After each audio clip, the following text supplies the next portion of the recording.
Bienvenue sur FinTech Evolved. Aujourd'hui, on parle d'un sujet incontournable quand on débute dans le monde des cryptos. Le wallet. C'est quoi exactement? Comment ça fonctionne? Comment tu l'utilises? Et surtout, comment ne pas perdre ton argent à cause d'une mauvaise utilisation?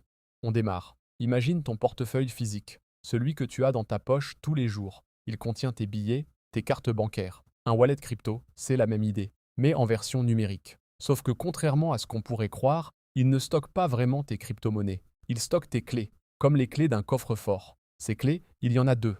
La première s'appelle la clé publique. C'est ton adresse crypto, un peu comme un RIB bancaire. Tu peux la partager librement pour recevoir des paiements ou des transferts. La deuxième, c'est ta clé privée.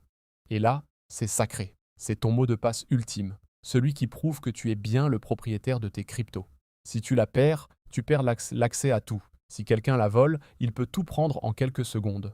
La règle numéro 1 dans le monde crypto, tu ne donnes jamais ta clé privée à personne. Jamais. Peu importe qui te la demande, peu importe le prétexte. Maintenant, parlons des types de wallets.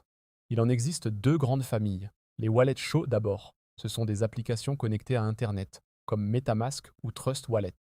Ils sont pratiques, faciles à utiliser au quotidien, parfaits pour faire des transactions régulières. Mais parce qu'ils sont en ligne, ils sont plus exposés au risque de piratage.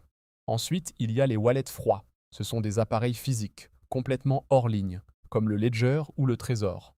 Tu les branches uniquement quand tu en as besoin. Beaucoup plus sécurisés, ils sont fortement recommandés si tu détiens des sommes importantes. Mais concrètement, comment on utilise tout ça?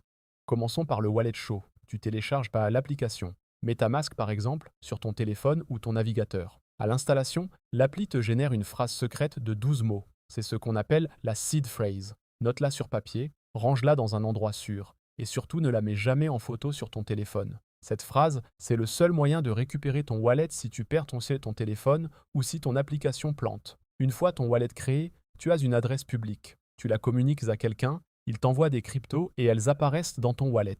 C'est aussi simple que ça. Pour le wallet froid maintenant, tu achètes ton appareil, un Ledger par exemple, uniquement sur le site officiel, jamais sur une marketplace comme Amazon ou Le Bon Coin, car des appareils piratés circulent et peuvent te faire perdre tout ton argent dès la première utilisation. Tu le branches à ton ordinateur, tu suis les instructions d'installation, et tu notes ta seed phrase exactement comme pour le wallet chaud. Ensuite, chaque fois que tu veux envoyer des cryptos, tu branches ton Ledger, tu confirmes la transaction physiquement sur l'appareil en appuyant sur un bouton. C'est cette étape qui le rend si sécurisé. Même si ton ordinateur est complètement piraté, sans l'appareil physique entre tes mains, personne ne peut y rien faire. Maintenant, la question que tout le monde se pose. D'où viennent les cryptos qui arrivent dans mon wallet? Parce qu'un wallet vide, ça ne sert à rien. Pour acheter tes premières cryptos, tu dois passer par ce qu'on appelle une plateforme d'échange, ou exchange en anglais. Les plus connus sont Binance, Coinbase ou Kraken. Le principe est simple. Tu crées un compte sur la plateforme, tu vérifies ton identité avec une pièce d'identité. C'est obligatoire et c'est tout à fait normal. Ça s'appelle le KYC, pour Know Your Customer. Ensuite, tu déposes de l'argent depuis ton compte bancaire et tu achètes la crypto de ton choix, du Bitcoin, de l'Ethereum ou autre. Mais attention, et c'est là que beaucoup de débutants s'arrêtent à tort. Une fois que tu as acheté tes cryptos sur la plateforme, elles sont encore chez eux. Pour qu'elles soient vraiment à toi, dans ton propre wallet, tu dois faire un transfert. Tu copies ton adresse publique depuis ton wallet, tu vas dans la section retrait de la plateforme, tu colles ton adresse, tu choisis le montant et tu confirmes. Quelques minutes plus tard, tes cryptos apparaissent dans ton wallet. C'est à ce moment précis qu'elles sont vraiment les tiennes. Et la question que beaucoup n'osent pas poser, est-ce qu'on peut récupérer son argent en euros sur son compte bancaire? La réponse est oui, absolument. Le processus s'appelle le off-ramp, c'est-à-dire la sortie du monde crypto vers le monde réel. C'est l'opération inverse de l'achat.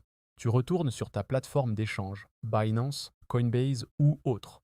Si tes cryptos sont dans ton wallet personnel, tu les transfères d'abord vers la plateforme. Une fois sur la plateforme, tu les vends contre des euros. Et ensuite, tu fais un virement classique depuis la plateforme vers ton compte bancaire. L'argent arrive généralement en 1 à 3 jours ouvrés, exactement comme un virement bancaire normal. Il y a aussi un piège dans lequel tombent beaucoup de débutants. Quand tu laisses tes cryptos sur une plateforme comme Binance ou Coinbase, tu penses qu'elles sont à toi. Mais techniquement, elles sont sous le contrôle de la plateforme. Si elle fait faillite, si elle se fait pirater, ou si elle décide de bloquer les retraits, tu peux tout perdre sans aucun recours. C'est exactement ce qui s'est passé avec FTX en 2022. Du jour au lendemain, des milliers de personnes ont perdu toutes leurs économies. La règle dans le monde crypto est simple. Pas tes clés, pas tes cryptos. Alors retenons l'essentiel de cet épisode. Un wallet crypto, c'est ton coffre-fort numérique. Ta clé publique, c'est ton adresse. Tu peux la partager librement. Ta clé privée, c'est la clé de ce coffre, tu ne la donnes jamais à personne, sous aucun prétexte. Les wallets chauds sont pratiques pour le quotidien. Les wallets froids sont indispensables pour sécuriser de grosses sommes. Pour acheter tes cryptos, tu passes plus par un exchange, mais une fois achetés, tu les transfères dans ton propre wallet. Et pour récupérer ton argent en euros, c'est l'opération inverse. Tu revends sur la plateforme et tu vires directement vers ton compte bancaire. Merci d'avoir écouté cet épisode de FinTech Evolved. Si ce podcast t'a aidé à y voir plus clair, partage-le autour de toi. C'est vraiment la meilleure façon de m'aider à grandir. Et retrouve-moi très vite pour le prochain épisode où on va plonger dans le monde des exchanges. Comment choisir le bon, comment éviter les arnaques et comment ne pas payer des frais inutiles.